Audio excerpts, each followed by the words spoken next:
हरे कृष्णा। आइए आप सभी का स्वागत करती हूँ मैं पूजा कृष्णदासी कृष्णा डिवोशन यूट्यूब चैनल पर।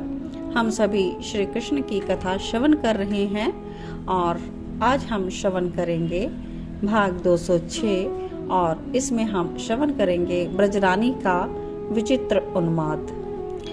ब्रजरानी अपने पति नंद से कहती है कि सुनिए, वो प्रसन्न तो है ना? उसे क्या मैया की याद बिल्कुल नहीं आती? आएगी क्यों नहीं आएगी, उसको भूख बहुत लगती थी। कहता था ना देवकी से, पता नहीं कहता होगा या नहीं। बड़ा संकोची है वो, दूसरों को भूखा देखकर अपना भाग भी दे देता है और स्वयं भूखा रह जाता है। और उसका पेट दबाकर देखती तो है ना देवकी, मैं तो देखती थी। वो थोड़ा खाता था, फिर कहता था पेट भर गया, और मैं कहती थी दिखा पेट, तो वो हंसने लग जाता। मैं उसका पेट दबाती, गुलगुली लगाती, वो हंसते हंसते लोट पोट हो जाता था। ब्रजरानी इस प्रकार बातें कर रही है, उसको नींद नहीं आ रही और मैया को नींद आएगी भी नहीं, और ब्रजराज शून्य में ताक रहे हैं। तो ब्रजरानी ने कहा, मेरे प्राण अगर छूट गए तो ब्रजपति ने नंद ने उनका मुंह बंद कर दिया। कहते हैं ऐसा मत बोलो, यशोदा मैया को विचित्र उन्माद चढ़ा हुआ है। कहती है मैं भूत बन जाऊंगी। नहीं नहीं, भूत नहीं, भूतनी। फिर हंसती है जोर से। मैया की हंसी डरावने लग रही है आज। भूतनी बनकर मथुरा जाऊंगी। और फिर वो कुछ देर चुप हो जाती है। सोचती है नहीं नहीं, डराऊंगी नहीं लाला को, बस लाला के आसपास रहूंगी। उसे कोई दुखी करेगा ना तो उसे डराऊंगी, पर मैं अपने लाला को देखती तो रहूंगी ना। फिर उसके वस्त्र, उसके खाने पीने की सब व्यवस्था करती रहूंगी। यशोदा मैया की ये सब बातें सुनकर नंद बाबा रो पड़े और फिर कुछ देर बाद बोलने लगती है, सुनिए ना, मुझे मथुरा ले चलिए, एक बार जाना चाहती हूँ। मुझे देखना है अपने लाला को, वो कैसे रहता है, कैसे खाता है। देवकी को पता भी नहीं होगा ना कि मेरे लाला को किस समय किस वस्तु की आवश्यकता होगी। उसे क्या पता। मैं जाऊंगी मथुरा, हाँ, रहूंगी नहीं, रात में लौट आऊंगी। फिर कुछ सोचकर कहती है, मैया मैं कुछ दिन तो रह सकती हूँ ना मथुरा में। लाला के कक्ष में रहूंगी, नीचे बिस्तर लगाकर सोऊंगी, उसको रात भर देखती रहूंगी, दिन भर उसकी हर वस्तु का संभाल करूंगी। वैसे भी तो मैं सेविका ही तो हूँ, माता तो देवकी है, मैं तो उसकी धाय हूँ। बस देवकी के पुत्र का संभाल किया है मैंने, बाकी मैं हूँ ही क्या। यशोदा बोलती रही, ब्रजराज सुनते रहे और रोते रहे। पूरी रात ऐसे ही रोते हुए बीत गई। ब्रजराज उठे, सूर्य उदय होने को आया। ओह, ब्रह्म मुहूर्त का समय बीत गया।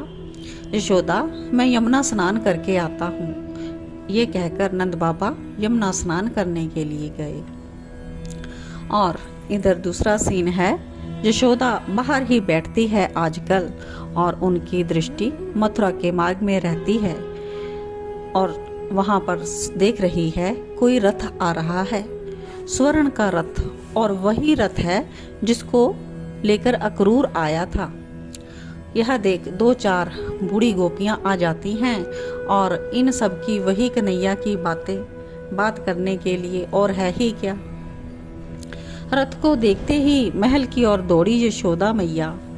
मेरा लाला आ रहा है, मेरा लाला आ गया। मैं कह रही थी ना, आप तो मेरी बात ही नहीं माने। देखो रथ आया है, रथ में मेरा लाला आया है। कितनी खुशी से उछल गई बेचारी मैया।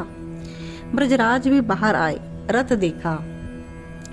रथ वही था स्वर्ण का जिसे लेकर अक्रूर आया था, पर रथ खाली है। रथ महल में आकर रुका और अब यशोदा मैया को कौन समझाए। तो वो कहती है, मेरा लाला कहाँ है? रथवान ने बड़ी नम्रता से पूछा, कौन लाला, कौन लाला?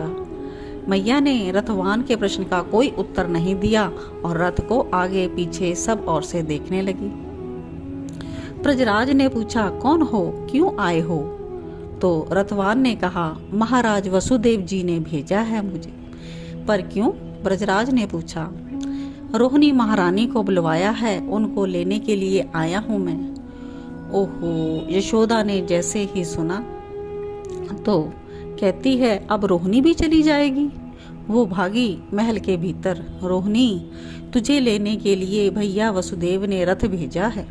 जा, अब तू भी जा। हाँ, तू भी जाएगी ही, पर सुन, मेरे लाला के लिए माखन ले जाएगी? ले जाना, मैं निकाल देती हूँ। और सुन, कहना तेरी मैया तुझे बहुत याद करती है, तू आ जा। कहना रोहिणी लाला से, वो अब तुझे नहीं मारेगी। तू चोरी कर, तू मटकी फोड़, सारे मटकी फोड़ दे ब्रज की, तुझे कुछ नहीं कहेगी। तू आ जा, बस एक बार आ जा। जीजी, मेरा मन नहीं लगेगा मथुरा में, पर आर्यपुत्र ने बुलाया है तो जाना ही पड़ेगा। यशोदा मैया के गले लगी रोहिणी और गई। सामान बांधकर रोहिणी भी गई, रथ में बैठकर गई रोहिणी और हंसती है यशोदा। रोहिणी भी गई। हाँ, यहाँ क्यों रहेगी? उसका बेटा बलराम वही है, उसके पति वही हैं, यहाँ क्या है? तो रात्रि के समय यशोदा का उन्माद फिर प्रारंभ हो गया था। वो दिन भर की बातें याद कर रही थी कि रोहिणी भी चली गई। पहले ही परेशान थी कन्हैया के ना आने से और रोहिणी के जाने से, और भी उनको फिर से बार बार कन्हैया की याद आ रही है और यशोदा का उन्माद फिर प्रारंभ हो गया था। तो आज के लिए इतना ही। बहुत ही ये स्थिति यशोदा मैया की नाजुक और व्याकुलता से भरी है। तो इस सभी कथा में हम यशोदा मैया के साथ दुख में साझा होना चाहते हैं और अपने मन में भी उसी दुख का अनुभव कर रहे हैं जो इस समय यशोदा मैया को हो रहा होगा। तो आज के लिए इतना ही। इसके आगे की कथा हम जैसे कैसे भारी मन से या कैसे भी कहेंगे, क्योंकि यशोदा मैया की स्थिति का वर्णन कर पाना हर किसी के लिए संभव नहीं है। लेकिन कथा कहते हुए आगे बढ़ते जाना है, प्रभु की और शरणागत हमें रहना है। तो श्री कृष्ण तक पहुंचने के लिए हमें फिर से मथुरा में जाना है नेक्स्ट एपिसोड में। तब तक के लिए बने रहिए आप कृष्णा डिवोशन चैनल पर।